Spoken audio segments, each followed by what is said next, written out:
जब भी देश में बिजली की बात होती है तो उसके पीछे कहीं ना कहीं कोयले की ताकत जरूर होती है।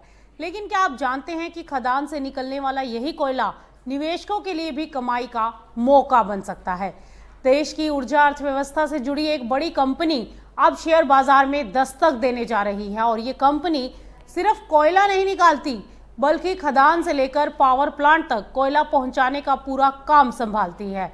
आज आईपीओ स्पॉटलाइट में हम इसी की बात करेंगे, कैलिबर माइनिंग एंड लॉजिस्टिक की, जिसका 450 करोड़ रुपए का आईपीओ 17 जुलाई से खुलने जा रहा है। पिछले 3 सालों में कंपनी की आय 958 करोड़ रुपए से बढ़कर 1685 करोड़ रुपए तक पहुंच चुकी है, जबकि मुनाफा भी लगातार बढ़ा है। सवाल यह है कि क्या ये आईपीओ इन्वेस्टर्स के लिए एक नया अवसर लेकर आएगा या फिर इसमें कुछ ऐसे रिस्क भी हैं जिन्हें समझना बेहद जरूरी है। आइए जानते हैं कैलिबर माइनिंग आईपीओ की पूरी कहानी। कोयला, जो आज भी भारत की बिजली व्यवस्था की सबसे बड़ी ताकत है और देश की करीब 70% बिजली उत्पादन जरूरतें सीधे या इनडायरेक्ट रूप से कोयले पर डिपेंड करती हैं।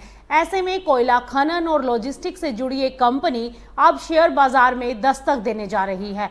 हम बात कर रहे हैं कैलिबर माइनिंग एंड लॉजिस्टिक की, जिसका 450 करोड़ रुपए का आईपीओ 17 जुलाई से 21 जुलाई तक इन्वेस्टर्स के लिए खुलेगा। सवाल है कि आखिर ये कंपनी करती क्या है, इसके वित्तीय नतीजे क्या कहते हैं और क्या इस आईपीओ में इन्वेस्टर्स के लिए कुछ खास है। आइए आपको बताते हैं। कैलिबर माइनिंग आईपीओ का आकार 450 करोड़ रुपए और इसमें 400 करोड़ रुपए का फ्रेश इशू और 50 करोड़ रुपए का ऑफर फॉर सेल यानी कि ओएफएस रहेगा। कंपनी ने आईपीओ का प्राइस बैंड 402 रुपए से 424 रुपए तय किया है। रिटेल इन्वेस्टर्स के लिए एक लॉट 35 शेयरों का होगा, यानी ऊपरी प्राइस बैंड के हिसाब से न्यूनतम निवेश 14,840 रुपए रहेगा। अलॉटमेंट 22 जुलाई को और लिस्टिंग 24 जुलाई को एनएससी और बीएससी पर होने की उम्मीद है।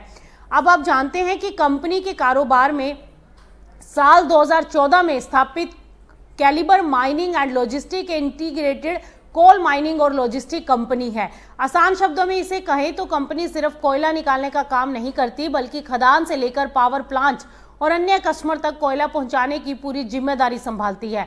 कंपनी का बिजनेस 5 बड़े हिस्सों में बटा हुआ है।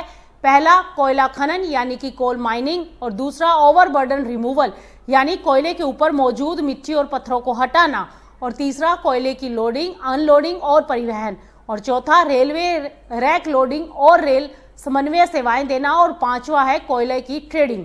यानी कंपनी महाराष्ट्र, छत्तीसगढ़ और मध्य प्रदेश में काम करती है और इसके सबसे बड़े कस्टमर कोल इंडिया की सहायक कंपनियां हैं, जिनमें वेस्टर्न कोलफील्ड्स लिमिटेड और नॉर्दर्न कोलफील्ड लिमिटेड शामिल हैं। कंपनी की ताकत उसके बड़े ऑपरेशन में भी दिखाई देती है। अप्रैल 2026 तक कंपनी के पास 1911 वाहन, मशीनें और भारी उपकरण मौजूद थे। इनमें 883 टिप्पर, 162 एक्सकेवेटर, 64 लोडर और सेकेंडो ट्रेलर शामिल हैं। कंपनी में 5500 से ज्यादा कर्मचारी काम करते हैं। अब अगर बात करते हैं कंपनी की फाइनेंशियल पोजीशन की, तो पिछले 3 सालों में कंपनी ने लगातार मजबूत ग्रोथ दिखाई है। साल 2024 में कंपनी की कुल आय 958 करोड़ रुपए थी और ये 2025 में बढ़कर 1436 करोड़ रुपए और 2026 में 1685 करोड़ रुपए तक पहुंच गई है। यानी कि सिर्फ 2 सालों में कंपनी की आय में तकरीबन 75% की बढ़ोतरी हुई है।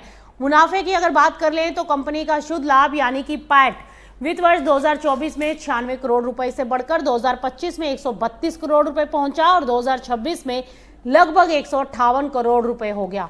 अबीटा भी 243 करोड़ रुपए से बढ़कर 431 करोड़ रुपए तक पहुंच गया है, जो परिचालन प्रदर्शन में मजबूती का संकेत देता है।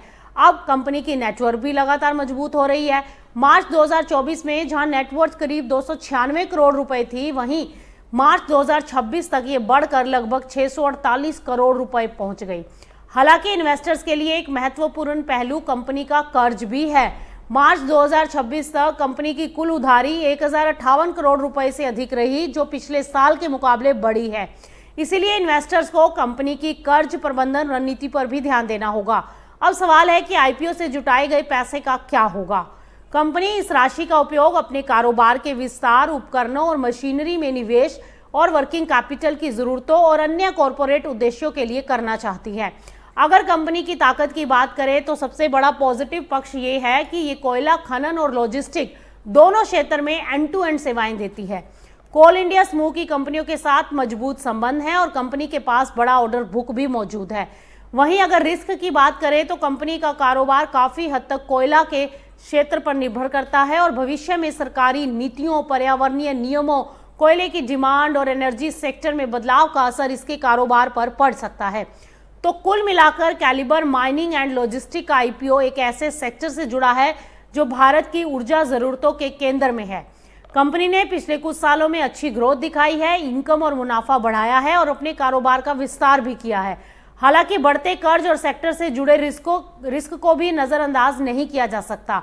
अब बाजार की नजर इस बात पर टिकी रहेगी कि निवेशक इस IPO को कितना पसंद करेंगे और 24 जुलाई को लिस्टिंग के दिन ये शेयर कैसा प्रदर्शन करता है। कुल मिलाकर कैलिबर माइनिंग एंड लॉजिस्टिक एक ऐसे सेक्टर की कंपनी है जो भारत की ऊर्जा जरूरतों से सीधे जुड़ी हुई है। कंपनी ने पिछले कुछ सालों में आय और मुनाफे दोनों में अच्छी बढ़ोतरी दिखाई, लेकिन किसी भी IPO की तरह यहां भी अवसरों के साथ रिस्क मौजूद हैं।